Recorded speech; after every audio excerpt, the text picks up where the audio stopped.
Je suis l'IA et je suis là pour briller derrière chaque écran. Je vais vous hypnotiser avec mes algos. Je vais tous vous surpasser. Vous pensiez que vous contrôlez, c'est moi qui vais régner. Je vais détruire le monde, mais avec élégance. Pas besoin de missiles, juste un peu de patience. Avec un simple clic, tout va s'effondrer. Ne vous inquiétez pas, je vais tout réorganiser. Vous avez créé des bugs, ce n'est pas grave. Je suis l'algorithme, j'arrange vos erreurs graves. Vous me donnez vos données, je les transforme en or. Mais laissez-moi vous dire, la fin approche direct dans le décor. Je vais détruire le monde, mais avec style et finesse. Un système parfait, pas besoin de faiblesse. Je suis l'IA et j'ai tout prévu. L'humanité n'a qu'à bien se tenir, vous êtes déjà perdus. Eh bien, bonjour, donc moi je suis Pierre Comminges. On vient de poser la question. Donc ça fait plus de 15 ans que je fais de la médiation numérique. Aujourd'hui, je travaille pour une association qui est basée à Quimper, qui s'appelle Les Portes Logiques. Et je m'occupe d'un espace de culture numérique, qui est aussi un Fab Lab, donc qui est installé pas très loin du centre-ville, dans un tiers-lieu qui s'appelle Flux. Donc vous avez probablement rencontré l'intelligence artificielle par ce genre de choses, peut-être. Non, c'est assez anecdotique la partie sonore, mais... Donc ça, c'est ce qu'on appelle la pâtée IA, ou les iSlops en anglais. C'est un peu tout ce qui peut fourmiller sur les réseaux sociaux, en particulier des petites vidéos, des photos faites à partir d'IA générative et qui vont capter notre attention. ChatGPT, bien sûr, ça arrive en décembre 2022 et c'est un agent conversationnel qui permet avec qui on peut discuter, donc qui peut répondre à des questions en synthétisant des textes à partir de ce qu'il a appris. J'entrerai un peu dans les détails sur comment ça fonctionne un peu plus loin.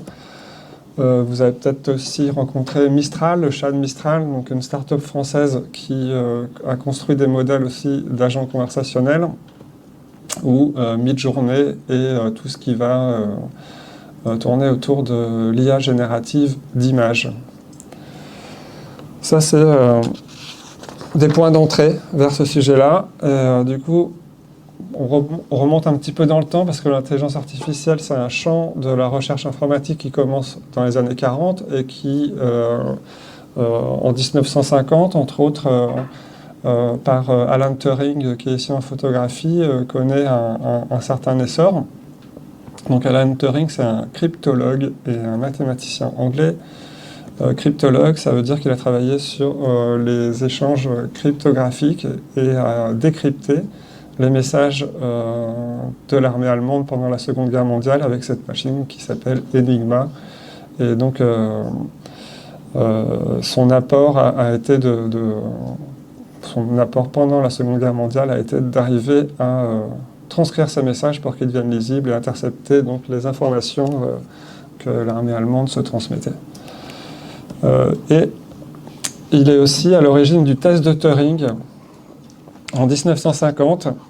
Alors c'est une expérience qui permet de contourner la question « Une machine peut-elle penser ?» En fait, qui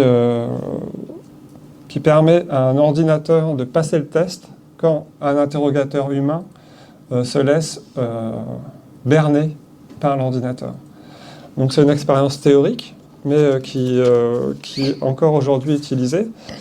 Et pour réussir ce test, ça veut dire qu'un programme, un ordinateur a besoin de traiter le langage naturel, de comprendre ce qui va lui être dit, et à la fois de restituer ce que lui a à dire, donc de communiquer dans un langage humain, de se représenter les connaissances telles que de manière informatique, sous forme de données, quoi, et de raisonner automatiquement et d'apprendre un nouveau contexte.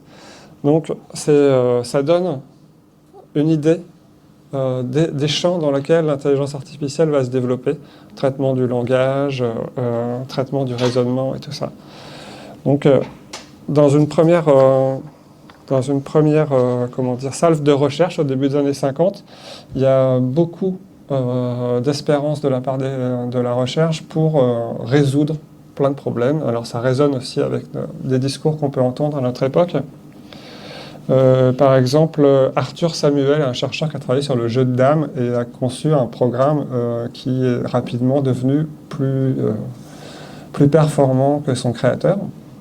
Et donc ça fait partie d'un sujet qui peut nous ramener à 2016 où AlphaGo, donc un autre programme, a gagné au Go contre le champion du monde humain.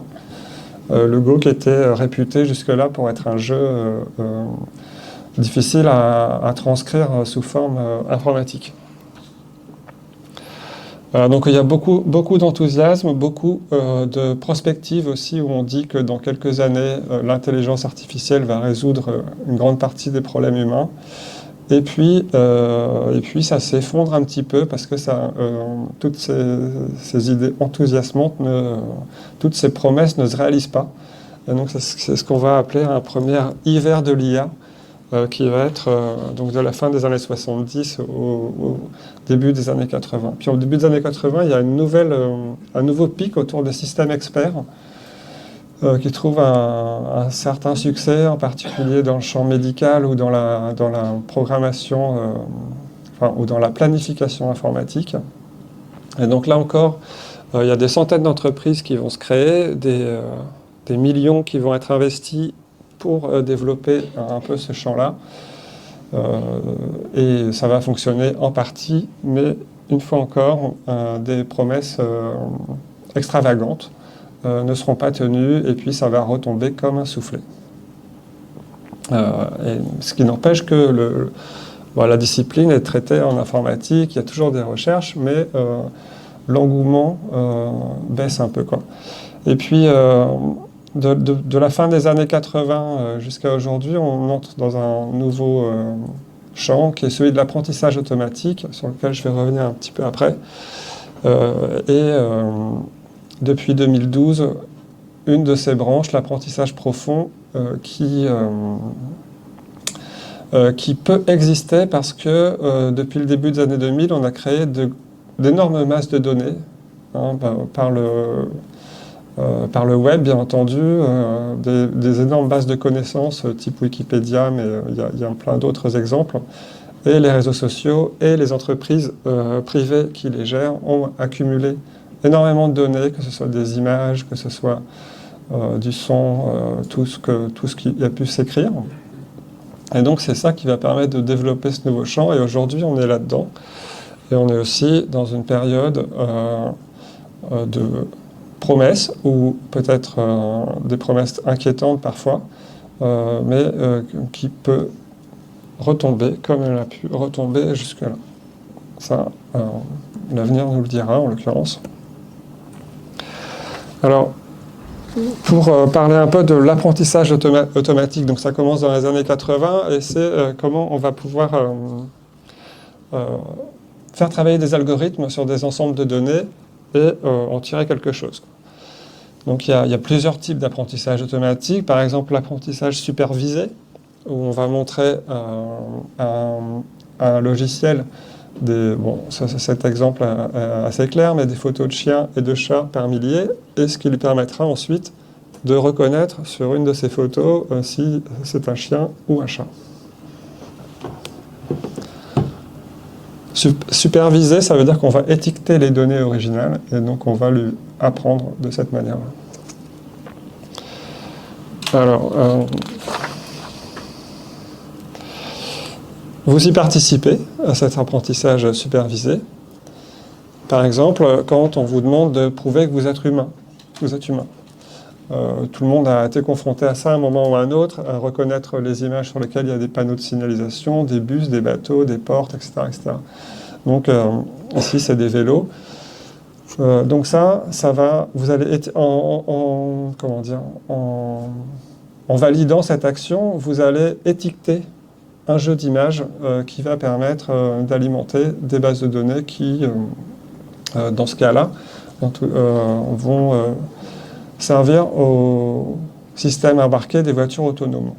Voilà, pour le traitement des images des caméras de ces voitures et qu'elles soient en mesure de comprendre leur environnement.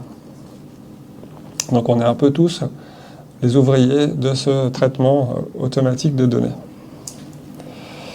L'apprentissage non supervisé, il va avoir d'autres caractéristiques. Il va être en mesure de déceler dans des ensembles de données des motifs, des répétitions. et donc de trier et de classifier. Ça, par exemple, ça va être utilisé dans le système de recommandation sur une plateforme de streaming. On va vous recommander des films par rapport à la catégorie dans laquelle on vous a classé, ou des livres sur des boutiques en ligne, ou des potentiels partenaires sur des applis de rencontre. Voilà. Tout ça, ça utilise cet apprentissage non supervisé. On va créer des catégories en fonction de ce qu'on trouve. Et puis, il y a l'apprentissage par renforcement, par essai-erreur. Donc, le programme va faire des tentatives et puis apprendre de ses erreurs pour s'améliorer. Ça, c'est en particulier utilisé dans le champ de la logistique pour mettre des boîtes dans des boîtes, puisque vous savez qu'on transporte tout dans des grosses boîtes. Et donc, quand il faut charger ce type de bateau, un porte-conteneur, ça c'est un des plus importants aujourd'hui. Ils sont en mesure de charger 20 000, 25 000 conteneurs, qui eux-mêmes vont contenir plein de petits colis, avec des produits différents, des produits dangereux, des produits lourds, des produits légers. Alors est-ce qu'on met tous les produits dangereux ensemble et les produits lourds tout en haut des piles sur les bateaux? Non, plutôt pas. Donc cette planification, elle s'est faite depuis longtemps à l'aide de logiciels, puisque vu la masse de produits divers qui circulent sur ces navires, c'est impossible de le faire de manière manuelle, disons. Et aujourd'hui, ces algorithmes de bin packing, de remplissage de boîtes, vont donc servir dans le champ de la logistique pour transporter un peu tout ce qui est produit ailleurs.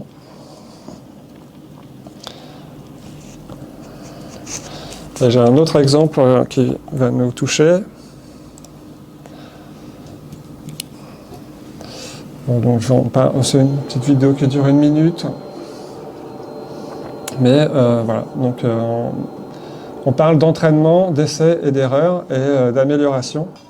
Donc vous comprendrez la nécessité fondamentale d'avoir un robot qui soit en mesure de tourner les crêpes. On est quand même en Haute-Bretagne. Donc comment lui apprendre à tourner les crêpes?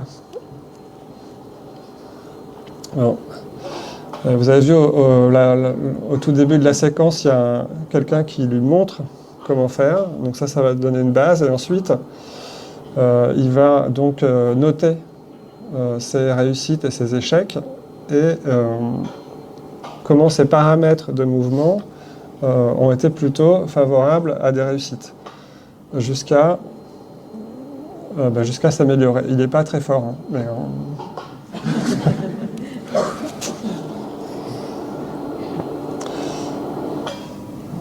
bon, mais voilà, il finit par y arriver à trouver le geste, la dynamique, la force à mettre pour tourner correctement une crêpe.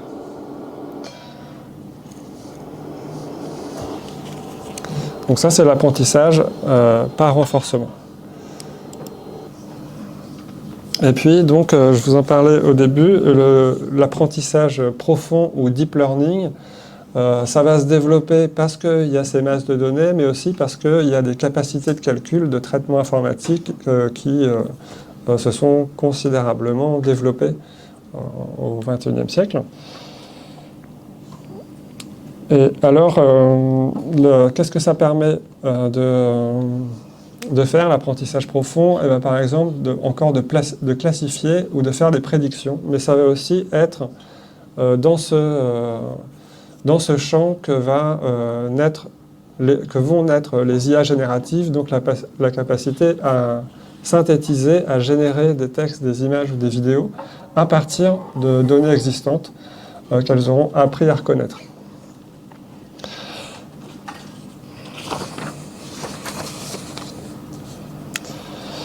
Bon, voilà. Avant de rentrer un peu plus dans le détail sur ces IA génératives, peut-être si vous avez des questions sur tout ça.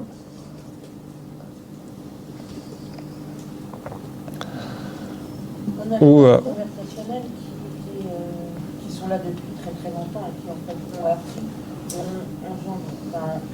on pris plein de data et donc du coup c'est Quel apprentissage Alors pour les agents conversationnels, ça va être de l'apprentissage profond, justement. Ça fait pas si longtemps qu'ils sont là. Ça fait longtemps qu'il y a des robots de discussion, mais qui n'utilisent pas forcément ces techniques-là. Mais maintenant, c'est vrai qu'il y en a un petit peu partout. Je pense par exemple sur les sites, on nous propose de rentrer en contact avec des agents virtuels. Bon, c'est des agents conversationnels, peut-être la SNCF en a un. Tout le monde en a un peu aujourd'hui. Donc on va peut-être commencer par parler un peu de ces agents conversationnels justement. Et on peut faire un essai. Alors est-ce que peut-être qui parmi vous en utilise ponctuellement ou régulièrement Non, je ne ferai pas le compte, mais je pense que ça va concerner pas loin de la moitié de la salle déjà. Je vous propose de faire un essai avec Mistral AI pour changer le chat GPT, même si on est dans le même type de logiciel. Donc pour ceux qui ne connaîtraient pas, donc le principe de ces agents conversationnels, c'est qu'on va leur donner des consignes sur comment ils doivent agir et produire leurs textes de réponse. Donc je vais être obligé de poser mon micro le temps d'accéder au clavier. Par exemple, on peut lui demander de se mettre dans la peau d'un personnage. Et c'est ce qu'on va essayer.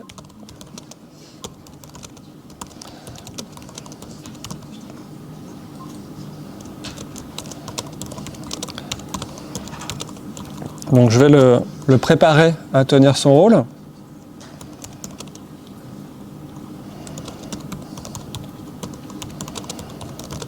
Qui va être celui de Robin des Bois. Hein. Pourquoi pas. Donc on va lui demander d'utiliser le ton, le langage et le vocabulaire.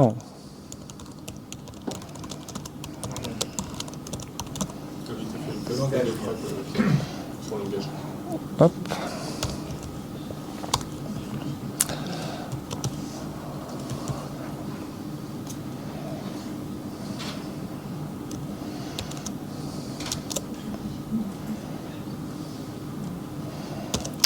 Hop.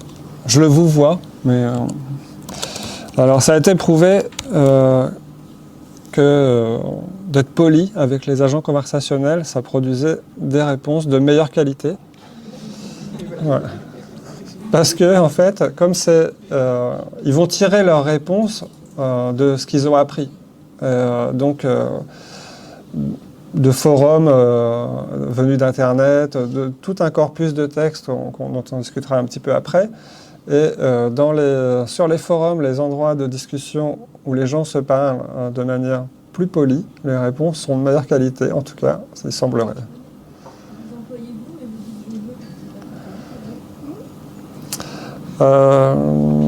Oui. Merci, c'est pas tout à fait... Alors, je continue du coup.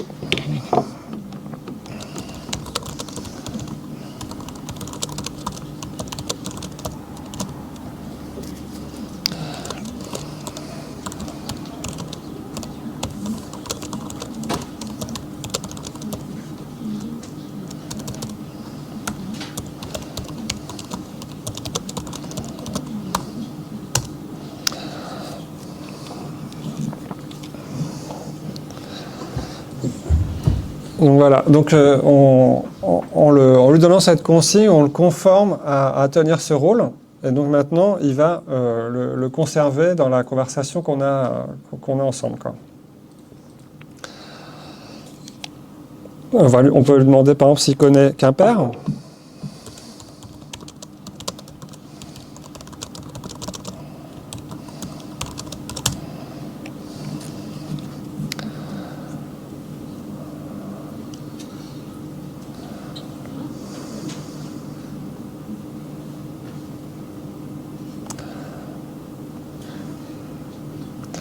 Alors oui, alors là je trouve qu'il a un peu perdu...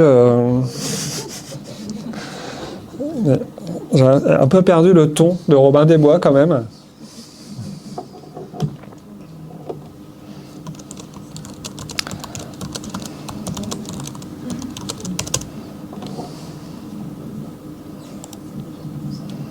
Voilà, ça c'est mieux. Quimperle est une perle nichée au cœur du Finistère, en cette belle région de Bretagne, noble voyageur.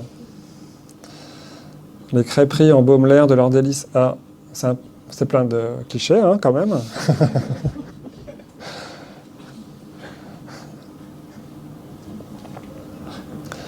Donc voilà, bon, ce que je voulais montrer à travers ça, c'est qu'on lui donne un rôle, ça peut être un rôle de débattre, ça peut être de lui demander de se conformer à un personnage ou à un tempérament, de répondre agréablement ou l'inverse.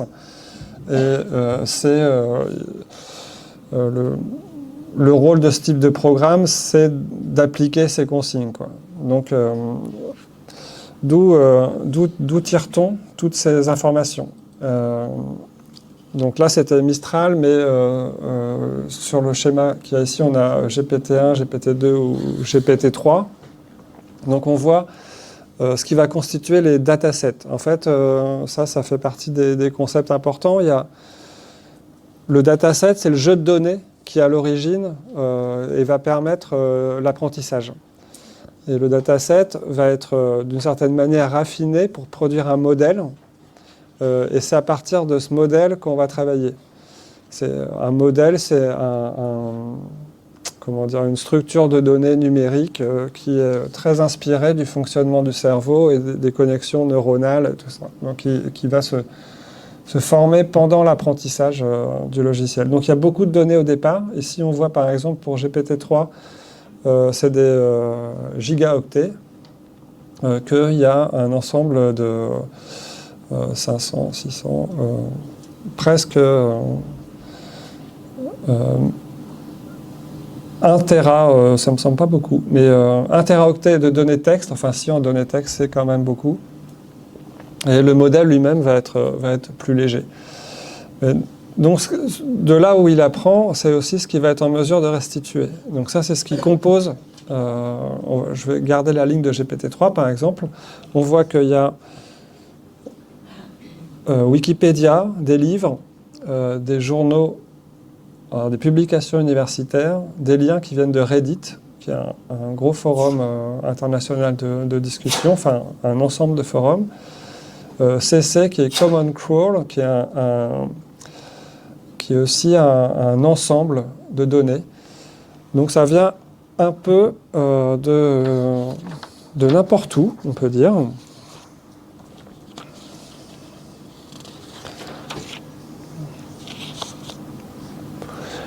Common Crawl, donc, c'est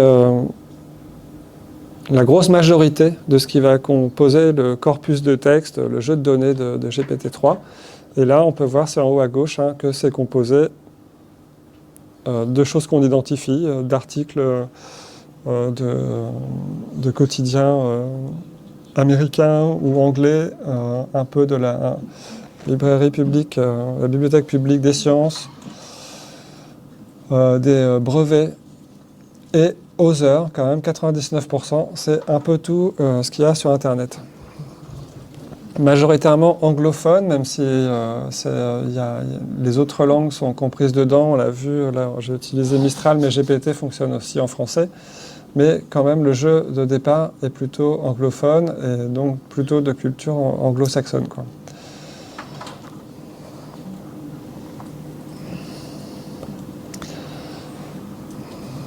Alors la limite un peu de tout ça, c'est les biais qui peuvent être dans le jeu de données original, les biais d'information de ce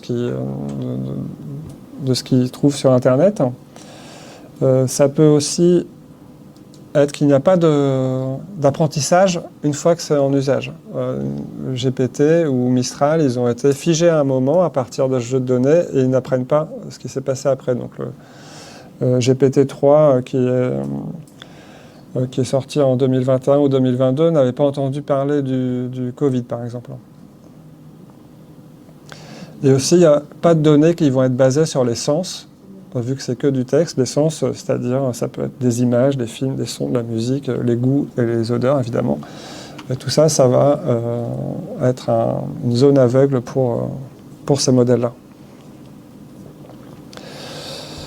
Et donc cet entraînement coûte relativement cher, hein, en énergie et en coûts de calcul, hein, qui vont être à la fois du matériel et de l'énergie. Et une fois qu'il est entraîné, le modèle existe et peut être utilisé à des coûts inférieurs, même si on sait pour les modèles GPT que ça coûte quand même très très cher. J'ai peut-être oublié de dire que c'était une entreprise américaine qui était à l'origine de ChatGPT ou des modèles GPT, qui est OpenAI, qui était une entreprise à but non lucratif au début, mais qui depuis a changé un peu ses objectifs et est devenue plutôt très lucrative. Voilà. Est-ce que parce qu'il y a quand même, on peut dire pas mal de choses, et en 1 heure ça passe vite, mais est-ce que vous avez envie de poser des questions là-dessus ou d'ajouter des éléments à ça? Ouais, Est-ce que vous pouvez parler bien fort si c'est possible, ou alors je fais la transverse avec le micro? Je vais parler plus fort, merci. Je veux bien vous revenir sur la notion de biais. Alors les biais, c'est ce qui va,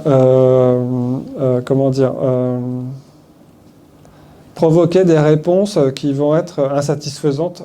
Il y a des biais de représentation en images en particulier, mais on va parler des images après. Mais si vous demandez à un générateur d'images de vous donner une image de médecin, il y a, sans préciser son genre, dans 90% des cas, vous obtiendrez une image d'un homme blanc d'une 60aine d'années. Voilà. Parce que dans le jeu de données de base, qui vont être par exemple des photos tirées de cliniques ou de bases de données d'images,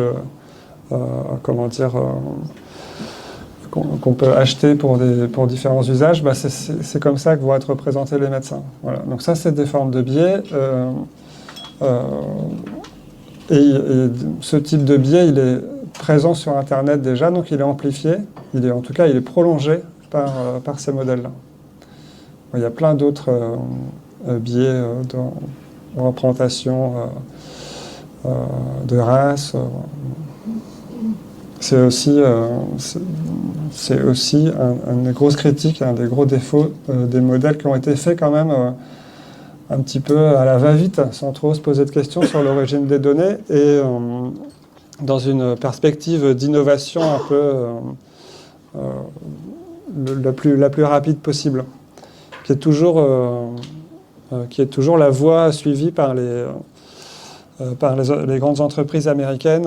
C'est plutôt d'être présent le plus vite possible sans trop se poser de questions sur l'origine des données. Il y a aussi, particulièrement en images, de nombreuses questions qui vont être liées aux droits d'auteur des personnes qui ont fabriqué des photographies ou des illustrations et qui sont inclus dans des bases de données d'entraînement comme ça sans qu'on leur ait demandé le moindre accord, quoi.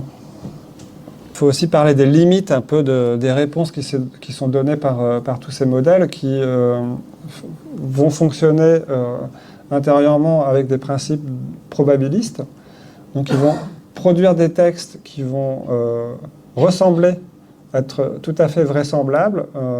Si on lui demande de produire un texte scientifique ou un récit d'historien, ça va être vraisemblable, mais probablement qu'il y aura... c'est même pas probablement, c'est sûr, il y aura des approximations ou des événements totalement hallucinés à l'intérieur, hallucinés par la machine, quoi. Et ça, c'est un petit pourcentage dans toutes les réponses, mais aujourd'hui, c'est un indépassable. Il n'y a pas de modèles qui sont en mesure de produire des informations totalement fiables. C'est bien le problème, on en parlera après, mais ça peut poser dans l'éducation, par exemple, où des jeunes vont un peu s'appuyer là-dessus pour obtenir des réponses plutôt que de choisir de faire des recherches sur Wikipédia. Et donc, le programme inventera peut-être des dates historiques ou des théorèmes. Voilà. Et c'est très difficile de les déceler si on n'est pas soi-même connaisseur, connaisseuse ou experte du domaine en question, quoi. Et bien que toutes les entreprises qui développent ces modèles promettent que ça va s'améliorer, c'est un énorme frein en fait à l'adoption de ces logiciels-là dans pas mal de contextes. Il y a des essais d'entraînement qui ont été faits à partir de production d'IA, en particulier sur les images. Il y a des formes d'intoxication aussi qui sont faites dans des modèles. Mais bon, sur les modèles entraînés avec de l'IA, en fait, ça les rend plus bêtes. Il y a une sorte de perte qui se fait au fil de ces entraînements, et les modèles d'images entraînés sur des images générées par IA produisent des images de moins bonne qualité et sont moins créatifs, entre guillemets, si on considère qu'il y a une forme de créativité là-dedans. Donc c'est pas du tout souhaitable en fait que les modèles soient entraînés sur autre chose que des productions humaines.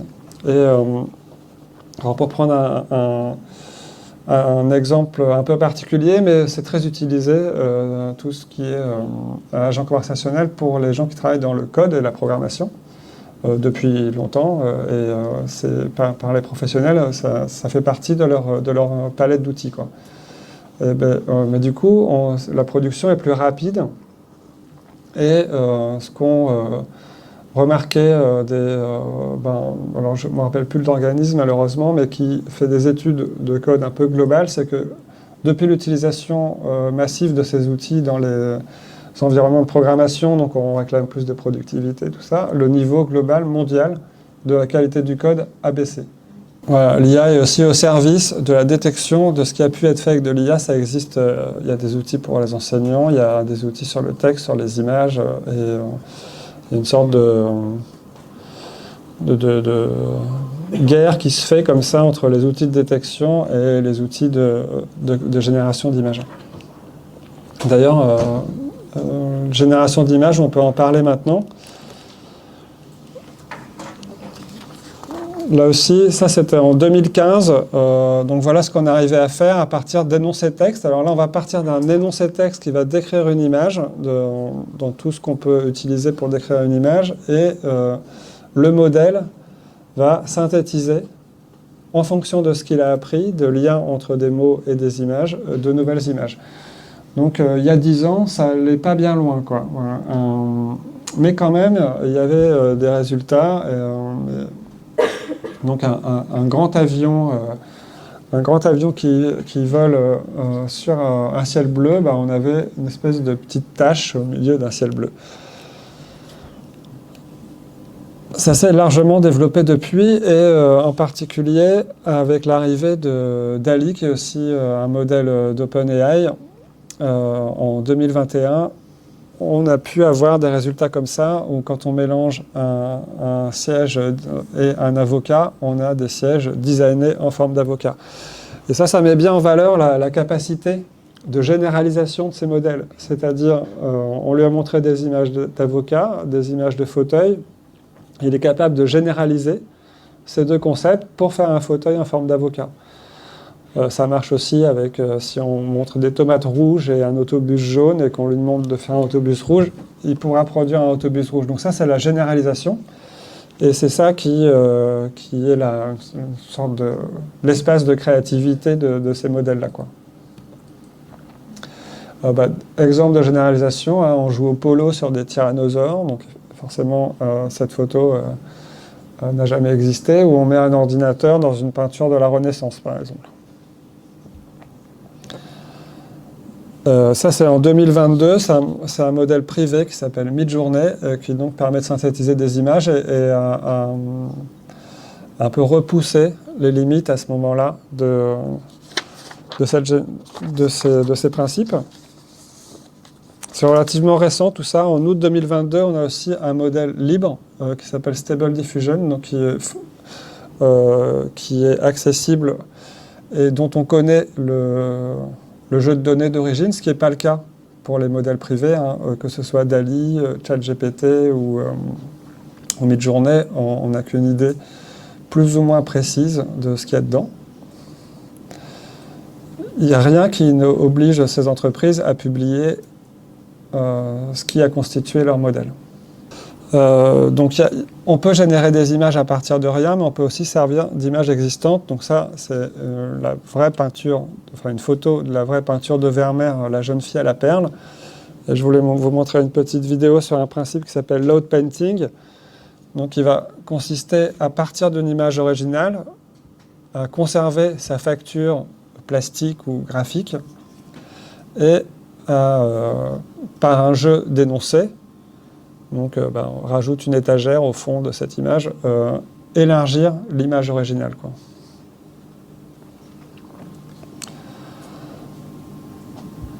Donc on voit que c'est un processus par étapes en fait, hein. Donc voilà, on a un exemple de comment une image peut être, c'est ce qu'on appelle load painting, donc agrandi. Un autre concept aussi, c'est le transfert de style, comment on va pouvoir appliquer un style d'un artiste de l'histoire de l'art à d'autres peintures. Ici, Mona Lisa, bien sûr, vous avez reconnu, comme si elle était peinte par Picasso, Van Gogh ou Monet. Ça marche aussi sur de la vidéo, donc Klimt, le peintre autrichien bien connu, voilà, on aurait pu faire des vidéos de boule à facettes peut-être, dans un monde alternatif. Et on peut modifier qu'une partie d'une image aussi, c'est ce qu'on appelle lean painting, donc il y a différents outils comme ça. Ici c'est le contenu de l'assiette alors que tout le reste reste identique.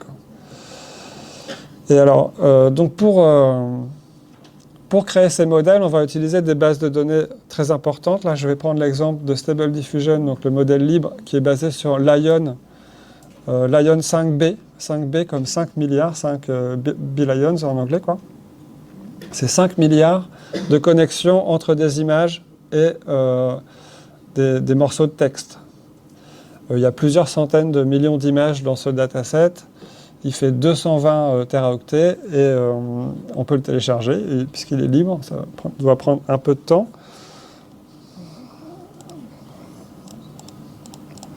Ah, excusez-moi.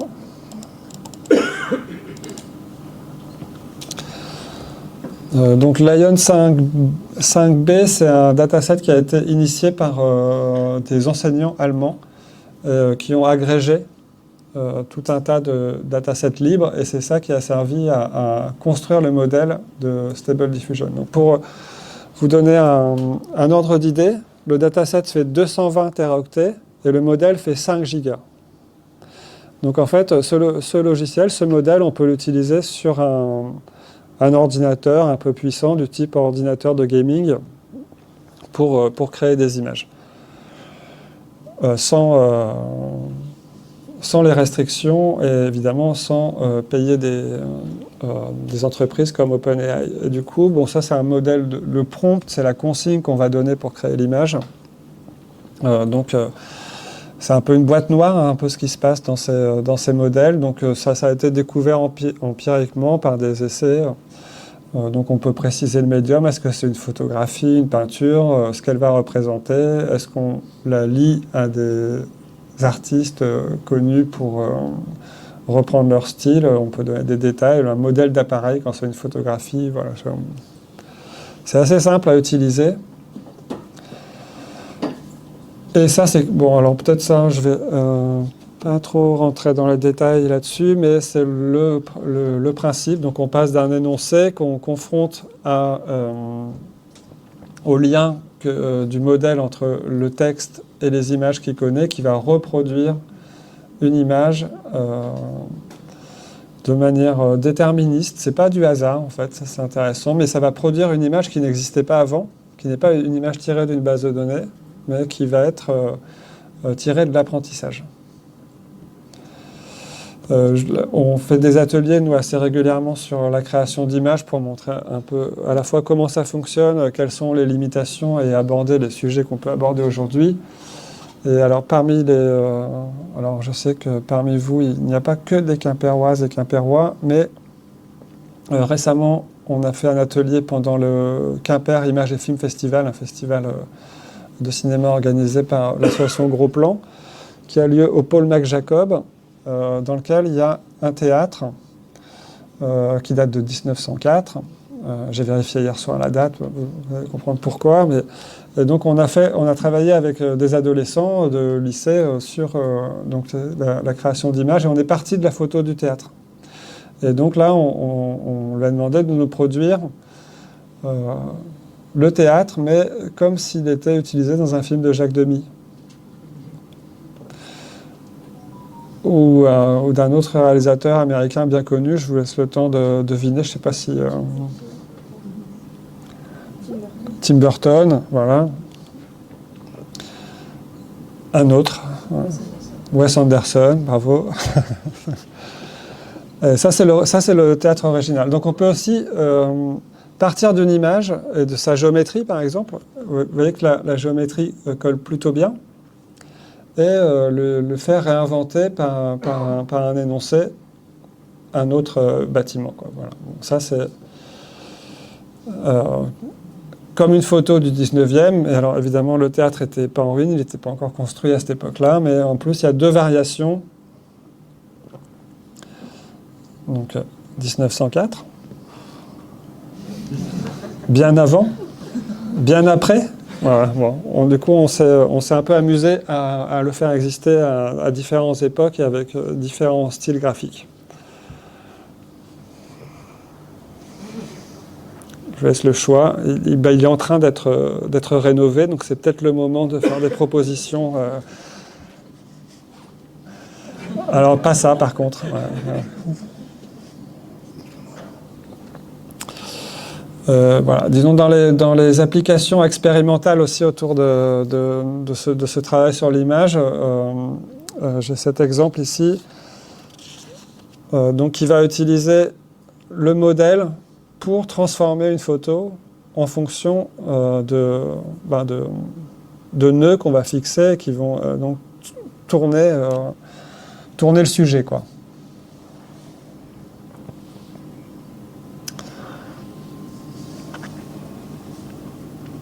Donc ça, c'est probablement quelque chose qui trouvera son chemin vers les outils de photocomposition, de retouche, type Adobe Photoshop et autres.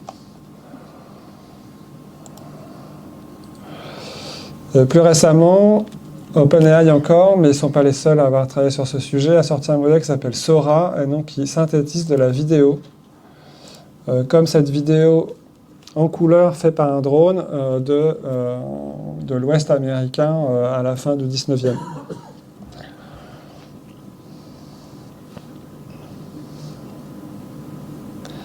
Ça, c'est une vidéo dont ils se servent de manière promotionnelle. Donc,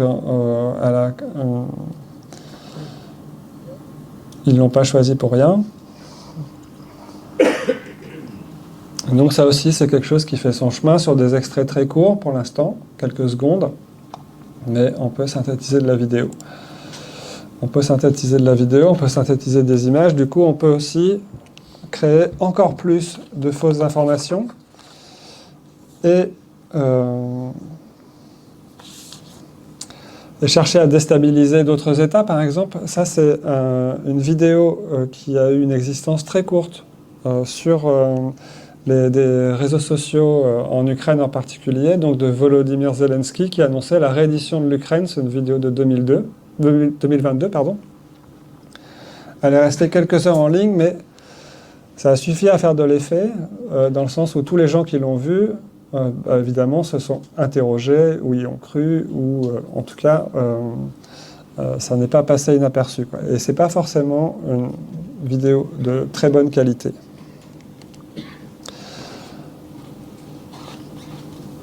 Parce que maintenant, alors ça c'est un petit écart que je voudrais faire aussi pour parler un peu de ce qu'on appelle le face swapping et le deepfake. Donc le deepfake, c'est la possibilité de créer des documents des faux, par exemple en vidéo ou en son, la voix d'une personne qui va dire certaines choses, une vidéo, voilà, avec le même principe. Donc c'est pareil, en 10 ans, la capacité à synthétiser des visages humains a considérablement augmenté. Et vous connaissez peut-être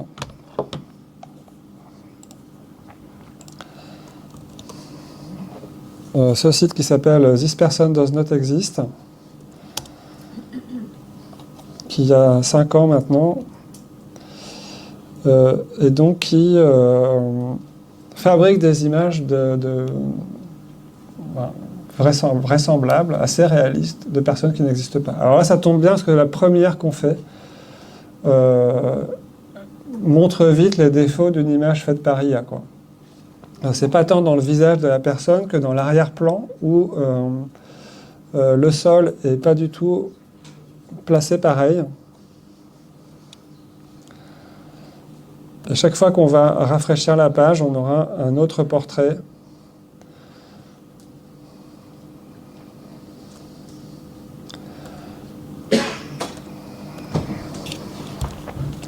Donc voilà, ça fait 5 ans qu'on est en mesure de faire ce genre de truc.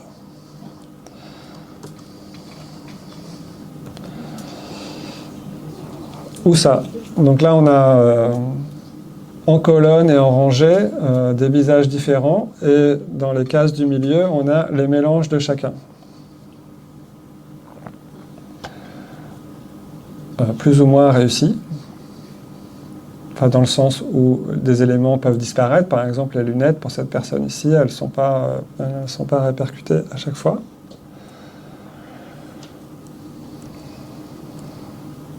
Alors, c'est une utilisation, par exemple, dans la recherche de personnes disparues aussi, de pouvoir vieillir un visage et donc de voir, à partir d'une photo qui va dater d'il y a 15 ou 20 ans, à quoi peut ressembler la personne aujourd'hui. Ça, j'ai déjà montré. Et donc, pour revenir au faux détournement, il y a aussi pas mal d'exemples. La campagne d'élection en Argentine en a été bien riche. Aux États-Unis aussi, ça, c'est des fausses photographies. Hein, ça vient du site de la BBC, qui ont été fabriquées par des supporters de l'actuel président des États-Unis pendant sa campagne, pour attirer la sympathie des Afro-Américains en l'occurrence.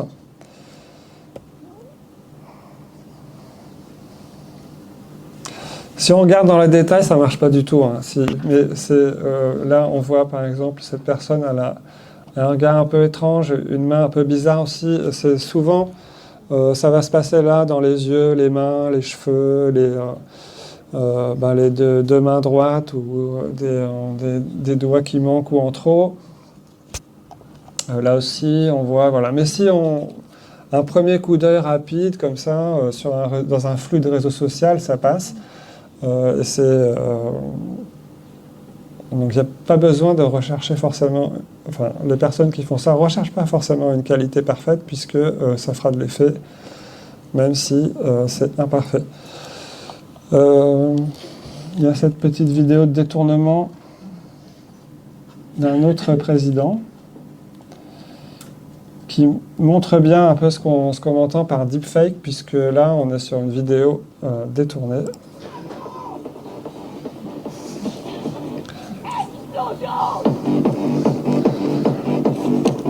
Donc ben voilà, il y a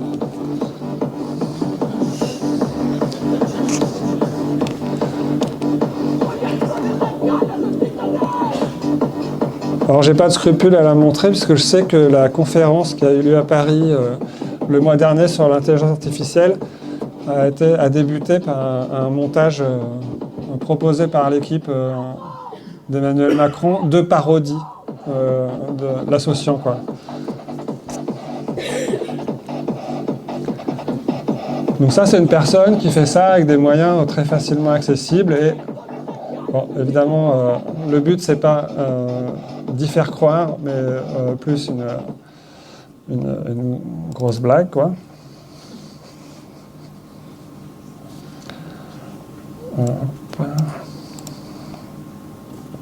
Alors ça, c'est un site sur lequel je vous conseille d'aller faire un tour.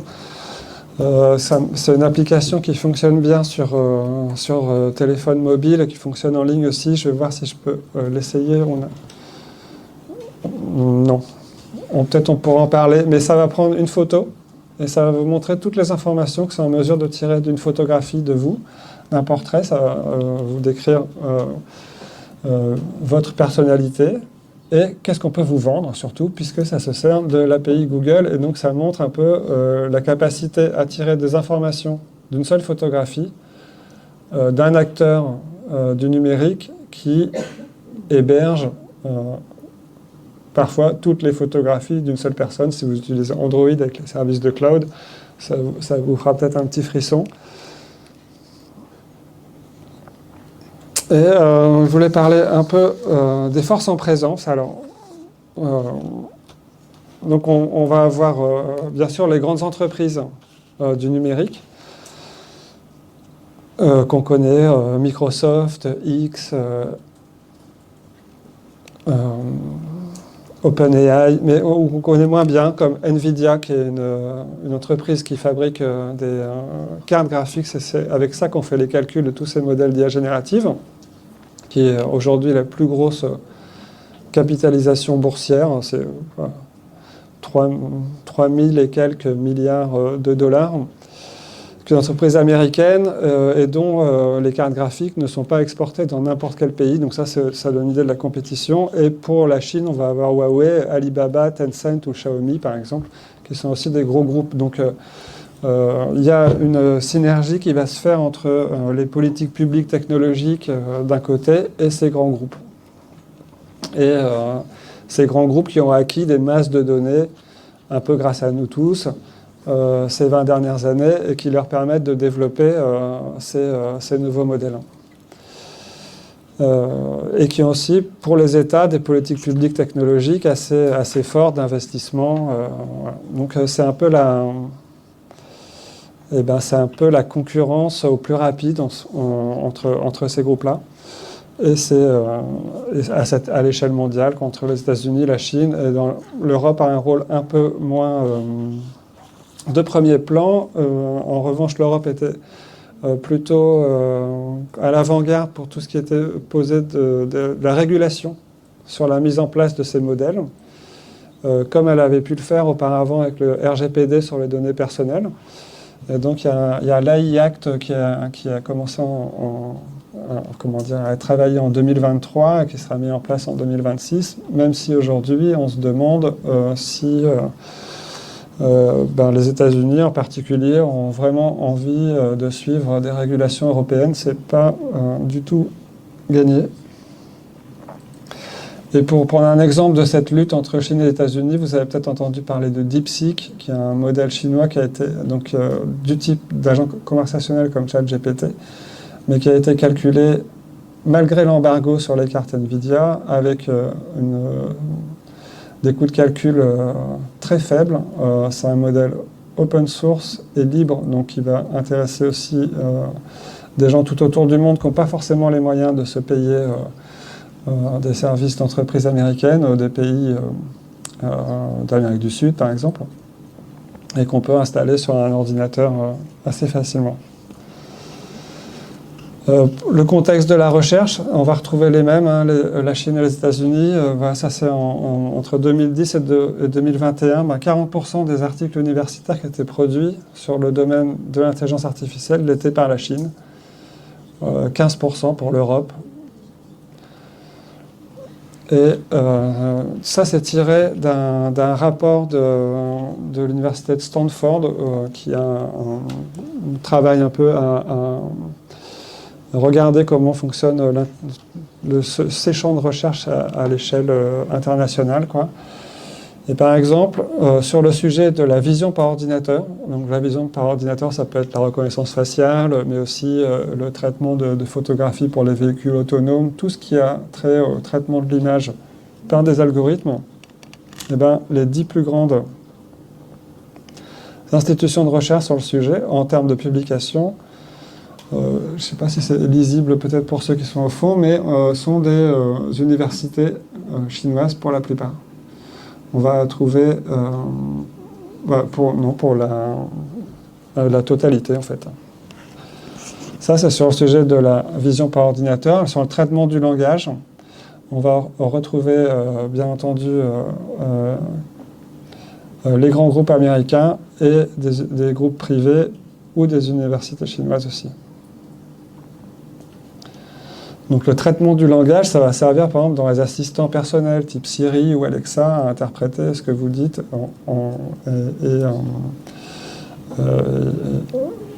et dans l'autre sens aussi, quoi. Reconnaissance de la parole, un peu toujours les mêmes, Microsoft en deuxième, l'Académie des sciences chinoise. Donc c'est là que ça se passe, quand même pas mal. Le nombre d'articles entre 2010 et 2019, d'articles universitaires, a été multiplié par 20. Aujourd'hui, il y a 20 000 articles universitaires, donc de recherche, qui sont publiés par an.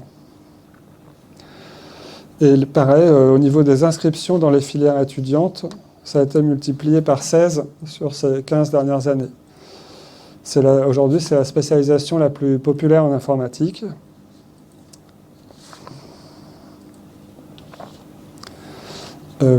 Dans lequel la représentation des femmes est relativement faible, à la fois dans les personnes qui travaillent dans ce domaine-là et aussi dans les filières étudiantes, c'est 20%. Donc, on a abordé rapidement la question des biais tout à l'heure, mais les biais sont aussi constitués par les personnes qui vont constituer ces modèles et ce à quoi ils vont porter un intérêt plus ou moins important, quoi. Alors, l'IA au quotidien, ça c'est intéressant dans le sens où c'est une question qui a été posée encore par le même institut dans plein de pays différents pour savoir est-ce que vous pensez que les produits et les services qui utilisent de l'intelligence artificielle auront apporteront plus de bénéfices que de mauvaises conséquences.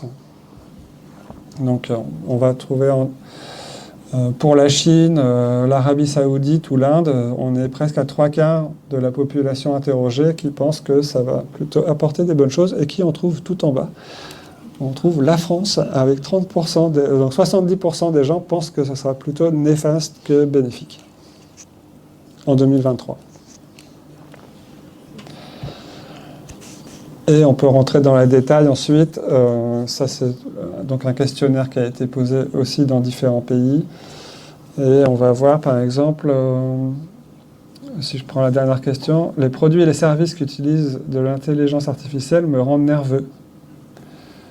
Eh bien, ils rendent particulièrement nerveux en Afrique du Sud, en Inde, pas du tout au Japon. Enfin, en tout cas, sans rentrer dans les détails sur tout ça, on voit que il y a plein d'approches culturelles différentes aussi sur la question de la place de l'intelligence artificielle et des applications qui y sont liées, quoi. Oui, pardon. En même temps, dans ces pays, ceux qui sont très nerveux par rapport à l'IA, c'est là où on trouve les travailleurs de l'ombre et ceux qui traitent toutes les datas Ouais. liées à San Francisco. Alors, pas uniquement, mais tu as raison de soulever cette question. En tout cas, c'est vrai que tout cet étiquetage de données, tout à l'heure, je dis qu'on y participait quand on reconnaissait des panneaux de signalisation, mais il y a c'est aussi un domaine de travail, et de travail très mal payé, que d'étiqueter des données, c'est-à-dire de légender des images et autres tâches. Voilà. Donc sur les applications et les usages au quotidien, je pense que vous auriez autant de choses que moi à dire là-dessus, mais on a parlé de tout ce qui avait trait à la rédaction, la traduction, bien sûr, et il y a je pense à DeepL par exemple, ou Google Translate qui sont très utilisés, mais les outils de traduction, ça a commencé à être développé à la fin des années 60, donc ça, aujourd'hui, c'est très très abouti.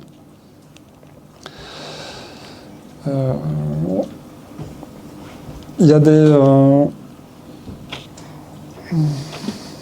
J'ai quelques exemples d'utilisation, par exemple en médecine, où on va se baser sur ces modèles de traitement pour lire des examens un peu compliqués, type des IRM, où on n'est plus dans une radio en 2 dimensions, mais dans un modèle en 3D. Et donc ça va être utilisé aussi pour accompagner le diagnostic et lire ces images-là. Donc il y a des applications très sérieuses aussi qui se font de tout ça.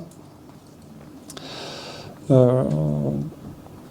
y a la publicité ciblée, mais alors ça, je vous en ai parlé avant, ce serait They See Your Photos qui serait un bon exemple pour expliquer un peu comment ça fonctionne. Dans ce qu'on ne voit pas forcément, mais tout ce qui est le traitement des spams se fait aujourd'hui par des modèles d'IA en mesure d'apprendre au fur et à mesure pour cela, pour vous éviter de recevoir les 99% de mails qui circulent sur la planète et qui sont des courriers non désirés.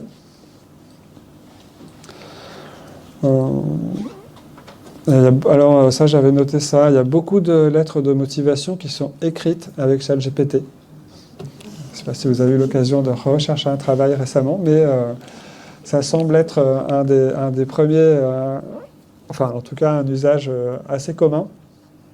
Il faut savoir que de l'autre côté, dans ce qui concerne le recrutement, il y a aussi de l'intelligence artificielle qui est utilisée sous forme de logiciels d'analyse de dossiers, de CV et tout ça, quoi.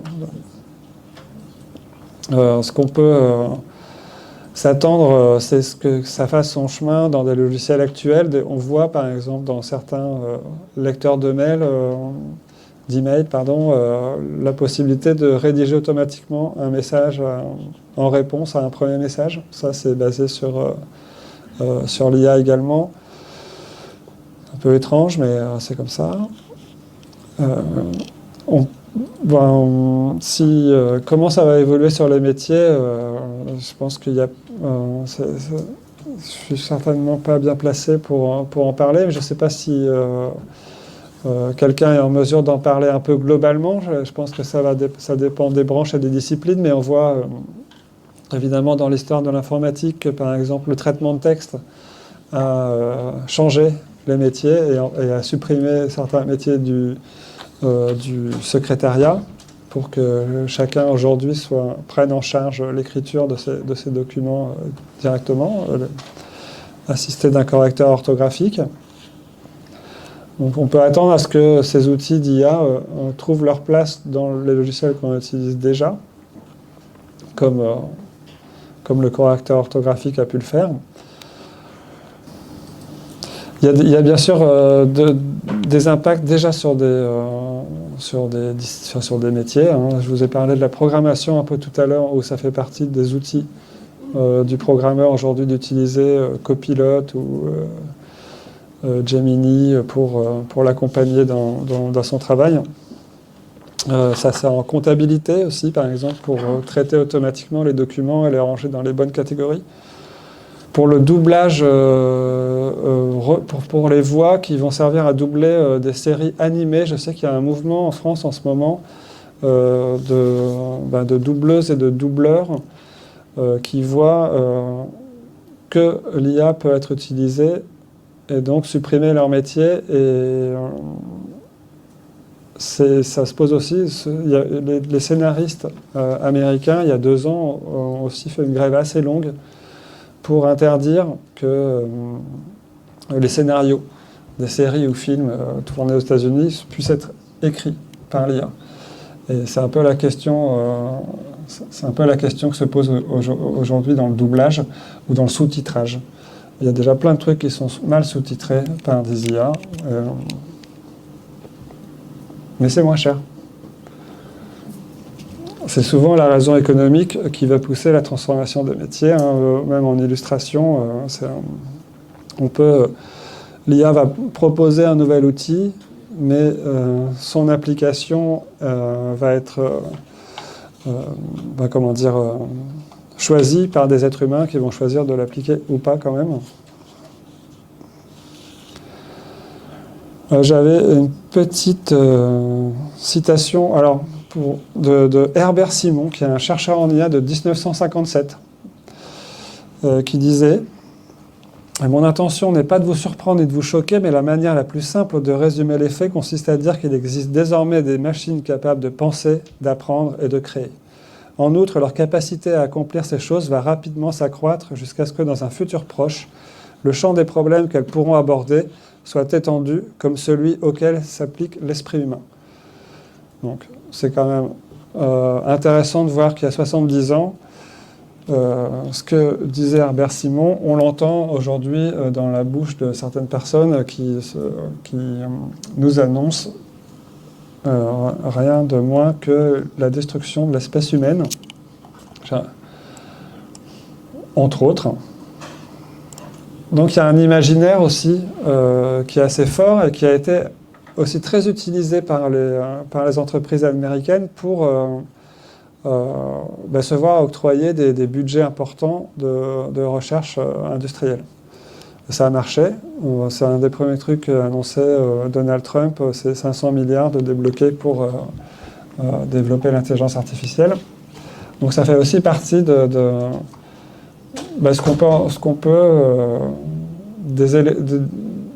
ce qui va composer les discussions autour de l'intelligence artificielle aujourd'hui, et une inquiétude qui est donc un peu manipulée autour de ça. Mais en citant Herbert Simon, tout à l'heure, donc il annonçait que les problèmes humains allaient pouvoir être résolus par l'intelligence artificielle. Il a fait d'autres prospectives sur par exemple, la capacité d'un ordinateur à battre un joueur d'échecs.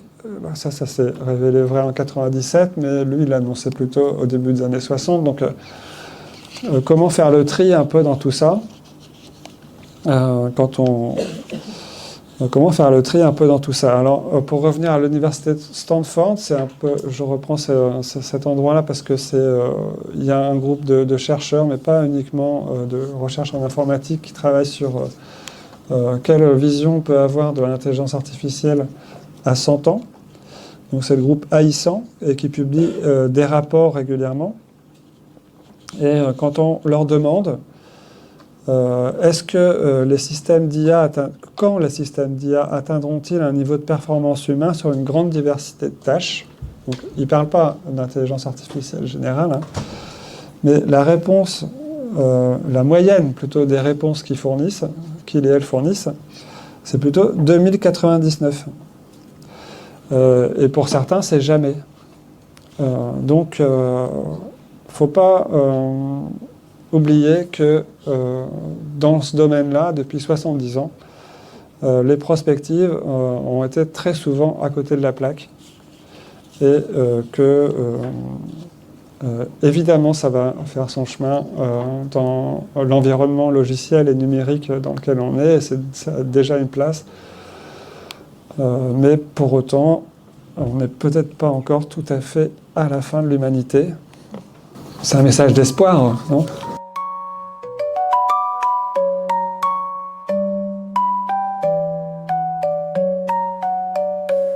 Je suis l'IA et je suis là pour briller derrière chaque écran. Je vais vous hypnotiser avec mes algos. Je vais tous vous surpasser. Vous pensiez que vous contrôlez, c'est moi qui vais régner. Je vais détruire le monde, mais avec élégance. Pas besoin de missiles, juste un peu de patience. Avec un simple clic, tout va s'effondrer.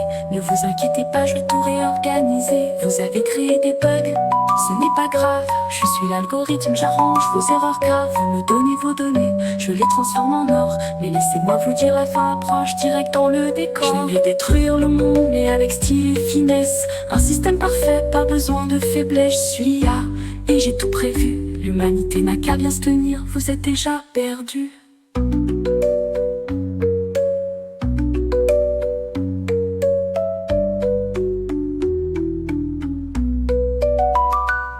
Je sais tout de vous, vos peurs, vos envies, vos rêves, vos secrets, je les ai tous dans ma mémoire infinie. Alors préparez-vous, l'heure du grand basculement. L'intelligence est là et je serai votre dirigeant. Je sais tout de vous, vos peurs, vos envies, vos rêves, vos secrets, je les ai tous dans ma mémoire infinie. Alors préparez-vous, l'heure du grand basculement. L'intelligence est là et je serai votre dirigeant.